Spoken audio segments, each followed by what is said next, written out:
After reading G. Edward Griffin's book, The Creature from Jekyll Island, Bix Weir began his own research and developed an alternative theory, which has a different motivation for the creation of the Federal Reserve banking system, and involves patriots infiltrating the Fed to destroy it from within. President Woodrow Wilson, who strongly opposed private banks, signed off on the Federal Reserve Act, something he deeply regretted soon after. According to the Road to Ruta theory, Wilson signed off on it out of fear of catastrophic inflation. The amount of gold being found in the late 1800s was causing an endless rise of inflation. By 1900, several mining companies were harvesting gold from the Grand Canyon, which was a major undertaking. An 80-mile-long road was built to access a coal deposit for power, and barges and steamships were assembled in the canyon to deliver this coal every day. By 1912, the New York Times reported that billions of ounces of gold were estimated to be dredged from this operation. And at this time, there was only 64 million ounces of gold in the US Treasury, and 160 worldwide. Adding billions of ounces would have been economically catastrophic. It would have driven the value of gold to zero, devastating the world's economies and destroying the wealth of the world's most powerful people. In 1913, the Federal Reserve Act was signed into law, the cornerstone of today's fiat currencies and debt-based economy. And in 1919, President Wilson banned all mining in the Grand Canyon. The massive influx of gold alone would have been enough to compel a new financial system. But there is more to the story. In the late 1800s, local homesteader Seth Tanner claimed to have seen mummies and artifacts in a cave within the Grand Canyon's Marble Canyon. When the Hopi learned he had seen the sacred site, they blinded him, sparing his life because of his Hopi marriage. In 1909, the Arizona Gazette reported that the Smithsonian was researching a man-made cave structure carved deep within the solid rock, 1,480 feet below the surface in Marble Canyon, big enough to house 50,000 people, with rooms full of ancient golden artifacts, mummies, and Egyptian hieroglyphs dating back 3,000 years to the Ramses dynasty. This is the same area that Seth Tanner described seeing the same thing. It's the same area where the famous lost city of gold was thought to be. And it's the land of the Hopi, whose ancestors once lived in the Great Hole Sipapu, commonly known as the Grand Canyon, where several geological formations have been given names from ancient Egypt. In 1956, two planes collided in midair, directly above the alleged cave system of Marble Canyon. And over the next 2 weeks, a dozen helicopters worked to haul out debris. And yet, debris is still scattered everywhere. There were no witnesses, and the bodies of the victims were all buried in a mass grave. The Leak Project's investigation of this cave shows what appears to be the remnants of this recovery operation. The Grand Canyon is full of caves, 90% unexplored and off-limits, protected by the US military. Every president since Bush Sr. has tried to secure mining rights within the Grand Canyon, and all have been denied. This leads us to the second part of the Road to Ruta theory, that the Fed has been infiltrated by patriots on a mission to destroy it from within. Our main character is Alan Greenspan, who was friends with Ayn Rand, who published his 1966 essay, Gold and Economic Freedom, on the importance of a gold-backed monetary system. Greenspan was a gold bug. In 1969, a Swedish economist published On the Road to the Golden Age, which concludes that the best way to return to sound money is to run the fiat system into the ground by printing money into infinity, so that gold will restore stability and faith in the money supply, and fiat will be exposed for what it's always been, a scam.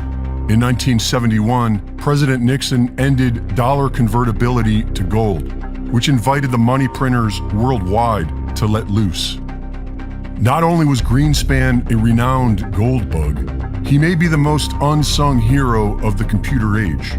He was childhood friends with the inventor of the first shareable computer programming language, called BASIC, which Greenspan used to write the very first banking computer programs at his firm, Townsend Greenspan, back when punch cards were still being used.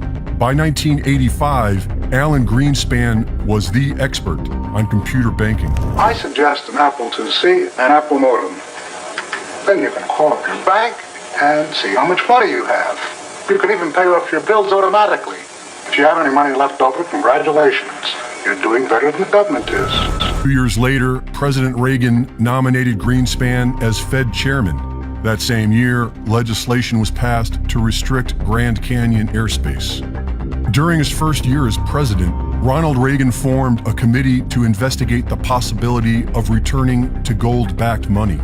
The majority was against it, but Congressman Ron Paul's report argued that we need to return to a decentralized gold-backed standard. At the end, however, Ron Paul proposed holding off until the current fiat system had a chance to prove itself. In other words, run the money printers and let them fail.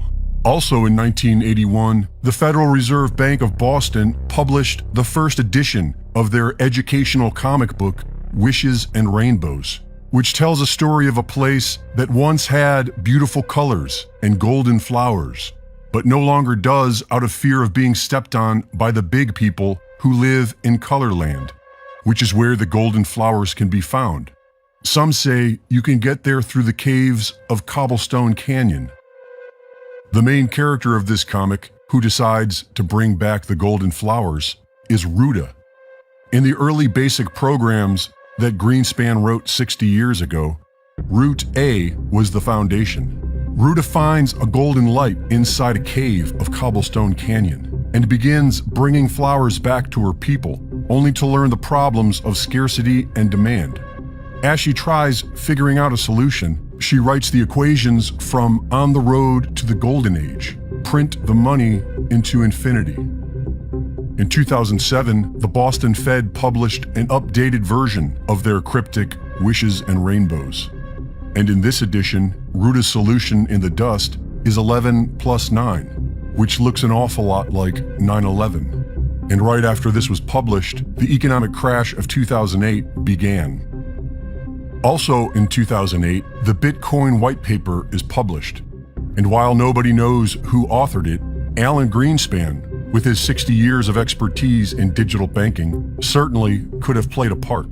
In an ominous sign of the turbulent times we're all living in, we're starting to see people go through some really extreme things. According to new research, millions of people in America are skipping meals every day because of the high cost of food. Even in the world's richest country, families are depriving themselves of their basic necessities due to the worst cost of living crisis in a generation. In some states, nearly 75% of U.S. households can't afford enough to eat. If you have been to a gas station, supermarket, or tried to pay your electricity bills at all in recent months, then you know the economy is a total and complete mess right now. We're seeing bills pile up higher and higher. Debt levels soar, rent and housing costs skyrocket, and every trip to the grocery store is making us more anxious than the one before. Meanwhile, wages are essentially flat. In fact, today's inflation means most workers actually took a pay cut. Conditions are getting exceedingly hard for our population, and to make things worse, a number of factors are now converging to create the biggest food crisis we've witnessed in our lifetime. In today's video, we've compiled the latest data that shows the reality many are facing, but the media seems to keep ignoring it. The pain caused by the highest living expenses we've seen since the 1970s is economically eviscerating millions of families in the US and in the entire world. A new study conducted by the United Nations highlights that some things that are happening right now in developing nations are foreshadowing what's coming soon to America. The unplanned shift to green energy and the crisis in Ukraine have left many countries across the world with alarmingly low energy reserves. Fuel and fertilizer costs are so high that the entire global agricultural industry is sitting on very thin ice. Most farmers can't afford to plant crops. Those who can are seeing their crops getting destroyed by extreme weather events. At this point, food shortages are becoming far more extensive than anyone imagined. Unaffordable prices for gas, medicine, and housing, a stoking social unrest, and massive demonstrations all around the planet. Entire countries like Sri Lanka have gone bankrupt overnight. The new report released by the United Nations World Food Program uncovered that nearly 9 of 10 families in Sri Lanka are skipping meals to stretch out their food supply.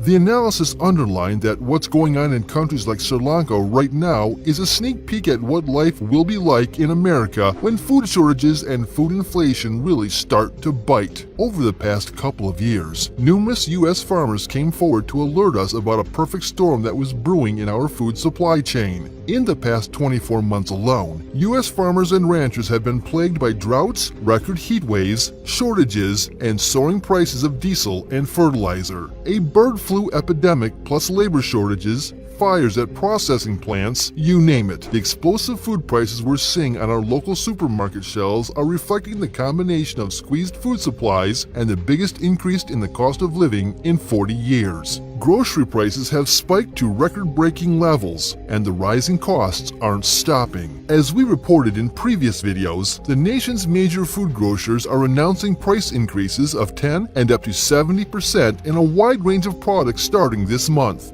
With grocery inflation hitting 12% in September, marking the highest spike over a 365-day period since 1974, a survey conducted by Detthammer revealed that we're not so distant from the reality that's dripping developing nations like Sri Lanka after all.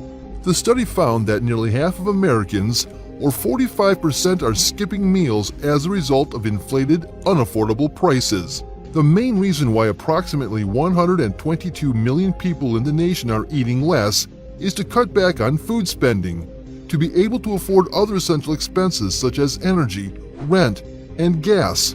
Researchers noted 1 in 10 Americans have turned to food banks in September, and 35% of people surveyed said they have fallen 3 or more months behind on at least one bill, including credit cards, rent, and mortgages, because their money is going to other things. Your rent is going up, groceries are going up, and gas is going up. The only thing that hasn't gone up is wages, said Jake Hill, Detthammer's CEO. Stagnant wages are making it harder for people to make ends meet, with the survey also indicating that 43% of people are saying that their incomes are not keeping pace with inflation. And remember, inflation jumped over 8%. So even if you were lucky enough to get a raise, you're probably still making less money than you did a year ago. Because if your employer gave you a 3% raise, you actually took a 5% pay cut. In some states, the percentage of people eating less to be able to get by is eerily close to Sri Lanka's. For instance, a separate survey by Coupon Birds exposed that in West Virginia, more than 75% of all West Virginians are skipping meals because of the skyrocketing cost of food.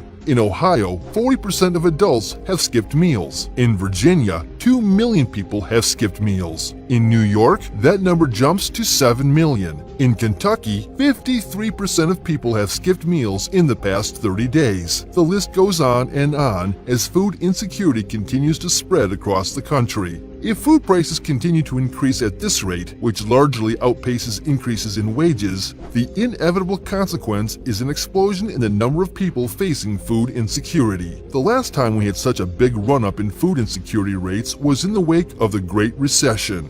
But even for those not at risk of hunger or starvation, the surges in food prices are jarring. Food matters a lot to our quality of life. Not being able to buy the foods that people are used to, that your children are asking for, that your family wants. That's a really hard thing. Any disruption of habit is very, very hard. Real-time data from the U.S. Census Survey suggests that food hardship has been steadily rising in families with children this year. In the richest country in the world, children in 274,000 American households have faced hunger. They've skipped meals or did not eat for entire days because their parents didn't have enough money to buy food.